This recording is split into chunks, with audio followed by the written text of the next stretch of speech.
अस्सलाम वालेकुम, मेरा नाम डॉक्टर अब्दुल कादिर है। मैं माहिर इमराज़ मैदा जिगर हूँ। आज हम जिस इंपॉर्टेंट टॉपिक में बात करेंगे वो है जॉन्डिस यानी कि पीलिया। अच्छा, जॉन्डिस की बहुत सारी वजूहात हैं, लेकिन हम आज जिनको डिस्कस करेंगे वो लीवर रिलेटेड इश्यूज़ या लीवर की ड्रग्स रिलेटेड इश्यूज़ जिसकी वजह से पीलिया हो सकता है। सबसे इम्पॉर्टेंट कॉज, अगर जिगर की अपनी सोजिश हो और जिगर की अंदर वाली नालियों की ब्लॉकेज हो जाए तो उसके अंदर आंखें पीली हो सकती हैं, जिसमें वायरल हेपेटाइटिस जिगर की सोजिश का सबसे इम्पॉर्टेंट कॉज है जिसमें आंखें पीली हो जाती हैं। वायरल हेपेटाइटिस में आए तो वायरल हेपेटाइटिस जो बी है, सी है, ए और ई, ये वो वजूहात हैं जिसके अंदर पेशेंट्स को जॉन्डिस हो सकता है। इसके अलावा कुछ अद्वियात हैं, अगर उनका बेजा इस्तेमाल किया जाए वो भी जिगर की सोजिश कर सकती हैं, जिसकी वजह से पेशेंट्स के अंदर जॉन्डिस हो सकता है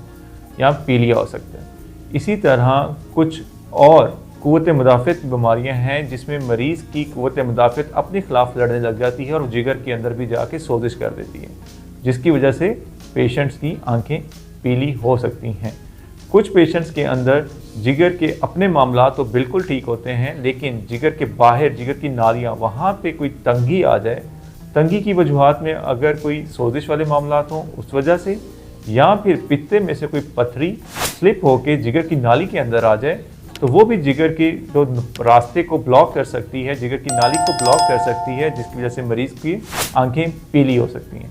इसी तरह जिगर की नाली का कैंसर, साथ में लबलबा और छोटी आंत का कैंसर, ये भी जिगर के रास्ते को ब्लॉक कर सकती हैं, जिसकी वजह से मरीज़ों की आंखें पीली हो सकती हैं। जब भी आंखें पीली हों तो हमें उसका रीज़न देखना बहुत ज़रूरी है कि ये किस वजह से नहीं है, क्योंकि जब तक हम उसको डायग्नोज नहीं करेंगे कि ये पीलापन की वजह क्या है तो हम मरीज़ को प्रॉपर ट्रीट नहीं कर सकते। अगर पेशेंट्स को वायरल हेपेटाइटिस है तो हमें सबसे इम्पॉर्टेंटली उस वायरस को आइडेंटिफाई करना है जिसकी वजह से आंखें पीली हुई हैं, और फिर हम उस वायरस के ट्रीटमेंट के साथ आंखों के पीलापन को रिवर्स कर सकते हैं। लेकिन अगर पेशेंट के पीलापन होने की वजह जिगर की नाली की सोजिश या पथरी के साथ या ट्यूमर के साथ ब्लॉकेज की वजह से अगर ये मसला हुआ है तो हमें उसको डायग्नोज करने के लिए कुछ मज़ीद टेस्ट करने पड़ते हैं, जिसके अंदर लीवर फंक्शन टेस्ट है, जो जिगर के टेस्ट है जो हमें बताते हैं कि वहाँ पे कोई गड़बड़ जिगर के अंदर है या बाहर है। इसी तरह अल्ट्रासाउंड एक सिंपल सा टेस्ट है जो हमें बता देता है कि जिगर के अंदर या जिगर के बाहर कोई प्रॉब्लम है जिसकी वजह से ये पीलिया मरीज़ के अंदर आ गया हुआ है। और इसी तरह फिर सीटी स्कैन एक टेस्ट है जो हमें एग्जैक्टली हेल्पफुल हो सकता है कि हमें आइडेंटिफाई हो जाए कि पीलापन की वजूहात क्या हैं हमारे मरीज़ के अंदर। फिर अगर नाली की ब्लॉकेज की वजह से प्रॉब्लम है तो फिर हमें एंडोस्कोपिकली जिगर की नालियों को हम क्लियर भी कर सकते हैं और उसको बेहतर कर सकते हैं। अब हम आएंगे कि पेशेंट जॉन्डिस के साथ और कौन कौन सी इनको अलामात हो सकती हैं। अगर पेशेंट को वायरल हेपेटाइटिस की वजह से जॉन्डिस है तो साथ में उल्टी और बुखार हो सकता है, साथ में पेट में दर्द हो सकती है। और अगर पेशेंट के अंदर जिगर की नाली की ब्लॉकेज की वजह से जॉन्डिस है तो पेशेंट को अपने राइट साइड पे मुसलसल पेन महसूस होगी और साथ में इसको वॉमिटिंग और साथ में बुखार जैसी अलामात हो सकती हैं।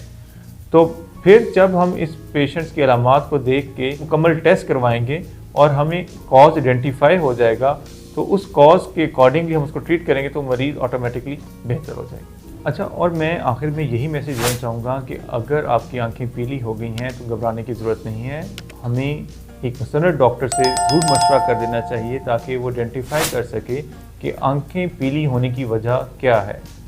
जिगर की नाली की तंगी या कैंसर की वजह से पेशेंट को पीलिया है तो उसको डायग्नोज करके प्रॉपरली अगर ट्रीटमेंट कर लिया जाए तो पेशेंट बहुत बेहतर भी हो जाते हैं और इस मसले से उनको दोबारा सामना नहीं करना पड़ता।